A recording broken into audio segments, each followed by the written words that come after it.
Avanza berapa itu? TM.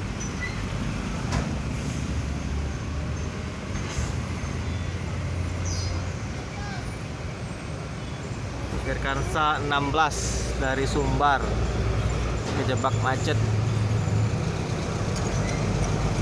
di persimpangan Macan Lindungan, Palembang,